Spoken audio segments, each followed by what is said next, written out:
다스 실소유주 규명을 위해서는 공정위가 나서야 한다 하는 주장이 나왔습니다. 정무위 소속의 더불어민주당 전해철 의원 연결해 보겠습니다. 안녕하세요, 의원님. 예, 안녕하십니까. 예. 오늘 출연하기로 하셨다가 독감 때문에 못 나오시려고요? 죄송합니다. 열감기 때문에 스튜디오로 못 가고요. 아니, 멀쩡하신 것 같은데. 김원희 씨도 감기, 죄송합니다. 그래. 김원희 씨도 감기 조심하십시오. 예, 목소리는 매우 멀쩡하신 것 같은데. 예. 엄살 아니에요? 자, 예. 자, 이 정무회 소속이신데. 그렇습니다. 다스 관련해서는 이 공정위가 나서야 한다는 이유가 뭡니까? 일단 다스의 실소유자가 누구냐, 네. 다스가 어떤 위법행위를 했냐는 거에 대해서는 현재 수사 중이지 않습니까? 예. 아니 그와 별개로 다스를 그 회사를 승계하려고 하고 네네. 그 과정에서 공정거래법 위반 행위를 했다라는 이제 상당한 정황이 있어서 상당한 정황이요? 그렇다면 이제 공정거래위원회가 그런 부분을 확인해야 되지 않겠나라고 이제 말씀을 드릴 수가 있습니다. 좀 구체적으로 말씀해 주십시오. 어떻게 지금 말씀을 그러니까 이시영 씨에게 회사를 승계하는 과정에, 부당한 거래가 있다는 것이 포착이 됐고, 그건 공정위가 확인해야 된다, 이런 말씀이신 것 같은데? 그렇습니다. 예. 일단, 금강이라는 회사가 있습니다. 2013년에 이제, 이명박 대통령 천안 일가가, 주인으로 이렇게 만든 회사인데요. 이건 다스하고는 특수관계죠. 이 관계가 있어서. 금강, 예. 근데, 그래서 금강이라는 회사 이름이거든요.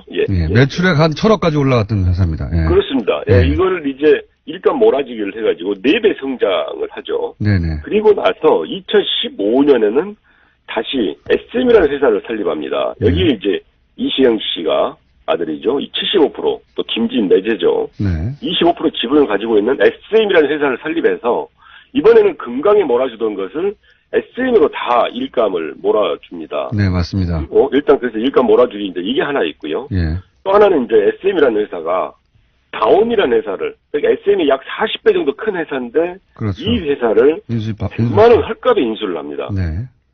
그리고 또 DMI라 해서 약 200억 원의 매출을 하고 있는 회사 역시 헐값으로 인수를 하는데 그렇죠. 이 두 가지 사안을 보면 첫 번째 경우에는 부당 지원 행위로 할 수 있고요. 공정거래법 23조에 해당할 수 있고 뒷부분에 대해서도 강제로 거래 또는 설비를 매각하게 하는 행위는 역시 공정거래법 23조 위반이 될 수가 있어서 이런 경우는 제가 볼 때는 공정위에서 나서서 과연 이 기업들의 위법행위가 있는지 등을 살펴보기 위해서 회계자료라든지 이런 걸 조사해야 된다. 그래서 위법성을 확인해야 된다라고 생각합니다. 이게 이제 그러니까 대기업이 흔히 쓰는 수법들 아닙니까? 이런 게? 그렇습니다. 뭐 현대나 혹은 뭐 다 SK나 다 과거에 이런 사례들이 적발된 경우가 있는데, 그죠? 예. 그렇습니다. 이제 글로비스 같은 경우가 대표적인데요. 그 이제 과징금을 받았죠. 그러니까 글로비스를 설립해서 현대 물량을 몰아주기 하는 경우, 이러면 이제 당연히 공정거래법의 과징금 대상이 돼서, 그러니까 그냥 SM 기업 가치를 이렇게 키우는 거라 하면 거기에 대해서 누가 뭐라고 할 수가 없겠죠. 그런데 계열회사나 특수관계인 회사가 유리한 조건에 거래하게 여러 가지를 만든다면 그것은 이제 부당 지원행위가 될 수 있다. 그리고 이 과정에서 승계 작업까지도 하고 있지 않느냐라고 이제 판단을. 그 과정 자체가 승계가 목적인 거죠, 사실은. 그렇게 제가 확정을 하기는 어렵습니다만은. 그렇게 의심된다. 대체적으로 이런 일을 하는 이유가 승계 작업을 하기 위해서 하고 있기 때문에 그렇게 상당 부분 그럴 개연성이 있다라고 생각이 듭니다. 저도 그렇게 생각이 들고요. 특히 금강 같은 경우에는 이거 혹시 위장 계열사 아닐까? 그런 의혹도 좀 있습니다. 그렇습니다. 그래서 요 사안은 공정위가 나서면 사실은 실체를 파악할 수 있고, 그리고 이미 과거 재벌들에 대해서 징계를 했던 정확한 기준들이 있으니까 그 기준으로 징계를 하라, 과징금 대상이 된다, 이런 말씀이신 거군요. 그렇습니다. 일단 그 위법행위를 회계자료 등을 확인해서 조사를 해야 된다라고 저는 생각합니다. 의원님? 제가 다 알던 얘기인데.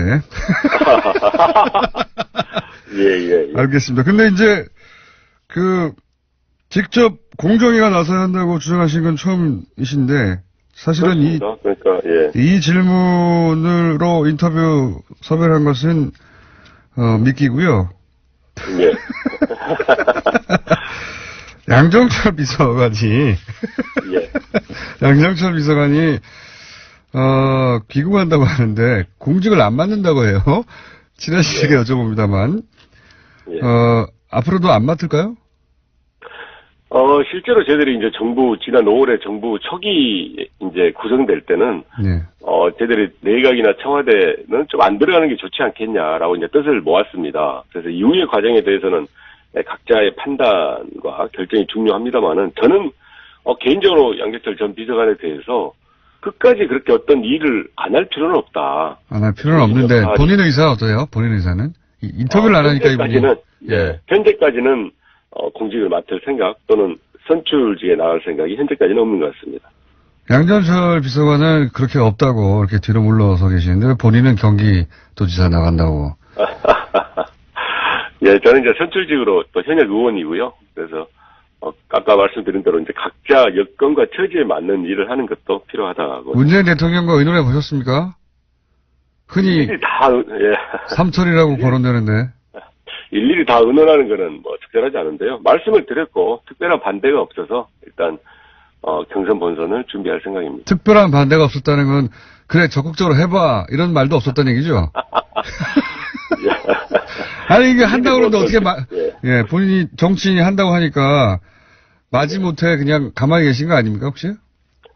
사실 이런 부분에 대해서 저희들이 판단하고 결정하는 것을 대통령께 부담을 드리는 것은 맞지 않지 않겠습니까? 다만 이제 대통령께 현재 이런 상황이고, 이런 처지, 이런 조건에서 제가 이제 합니다. 이렇게 이제 말씀을 드렸던 거죠.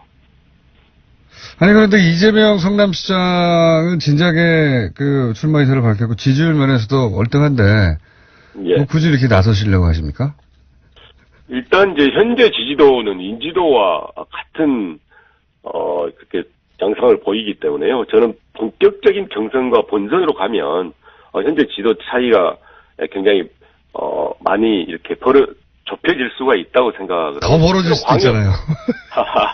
광역자치단체장 선거에서는 예. 초반에 인지도 지지도가 굉장히 낮았다가 이후에 바뀌는 경우가 훨씬 많았습니다. 그런 면에서 이제 본격적인 경선 국면이 오면 저는 역전도 할 수 있고 또 상당한 부분 따라잡을 수 있다라고 생각합니다. 네, 뭐 정치에서는 뭐든지 가능한데 하지만 이재명 성남시장의 경우에는 당내에서 일단 그 경선을 통과하셔야 되니까. 경우에는 지지율도 앞섰고, 지난, 대선 경선에서 나와서 인지도 앞서고, 그리고 뭐, 토론이라든가 실력도 사실은 부족하지 않은 것 같은데, 굳이, 내가 하는 게 낫겠다고 생각하신 결정적 이유가 있습니까? 물론, 제가, 예. 따로 한번 모시겠습니다만, 저희가 숙제에 모셨으면 더 꼰질리게 여쭤봤겠지만, 예, 전화로 하니까. 예. 그때 말씀드린 제가 1년 반 전에 이제 최고위원 그리고 경기도당위원장을 했습니다. 그래서 이제 각 지역을 돌아가면서 정책도 보고 또 대선 준비를 했었는데 그 과정에서 경기도에 제대로 된 정책이 없다. 뭐 여러 이유가 있겠지만 그것은 지금까지 도전을 했던 분들이 어떤 대권 도전의 발판으로 삼거나 다른 정치적인 활용 때문에 이 1,300만이나 되는 경기도에 제대로 된 정책이 없는 부분을 좀 바꿀 필요가 있다. 실제로 문재인 후보의 경기도 8대 공약을 제가 상환하고 입안했거든요. 그런 걸 위해서라도 필요한 정책을 할 수 있고 또 문재인 정부의 철학 중에 하나가 자치와 분권입니다. 이걸 실현하기 위해서는 가장 큰 광역자치단체장에서 저희들이 선거 승리를 해야 되는데 약 20여 년 전에 이기고 못 이겼던 경기도지사 선거를 이기기 위해서는 치열한 경쟁과 경선을 해서 검증도 확실하게 하고 또 정책 능력이 있는 사람을 뽑을 필요가 있지 않냐라는 생각에서 지금 경선을 열심히 준비하고 있습니다. 제 마지막 질문인데요, 오늘은 예. 다음 스튜디오에 나오시면 좀 자세히 여쭤보려고. 예, 그러겠습니다. 기회를 주십시오. 예, 전화로는 마지막 질문인데, 아니, 그러니까 그건 이재명 시장도 다 할 수 있는데, 예. 제 말은 이재명 시장은 못할 거라고 보시는 특별한 부분이 있다거나 내가 더 잘할 거라고 하는 부분이 있습니까? 예, 일단 제가 참여정부 청와대에서 약 3년 8개월 가장 이제 국정의 핵심에서 국정 경험을 했었고요. 이후에, 이제 국회에서도 정말 많은 일들을 하면서 조정과 화합, 통합을 많이 했다고 생각합니다. 기본적으로, 경기도처럼 이렇게 큰 자치단체인 경우에는, 정부와 중앙정부와 또는 다른 자치단체와 조정하고 통합하는 것들을 해야 되는데 그런 부분에 대해서 갈등을 양산하고 정책을 실현하지 못한다면 그건 좀 적절하지 않다 생각을 해서 그런 부분은 제가 좀 더 경쟁력이 있지 않을까 생각합니다. 알겠습니다. 저희가 다스로 미끼를 던져서. 네. 다음에 꼭 기회를 주시면 네. 이야기 드리겠습니다. 다른 얘기까지 여쭤봤는데, 네. 다음에는 스튜디오에 직접 나오셔가지고. 그렇게 네. 하겠습니다. 관련 이야기 나눠보도록 하고요.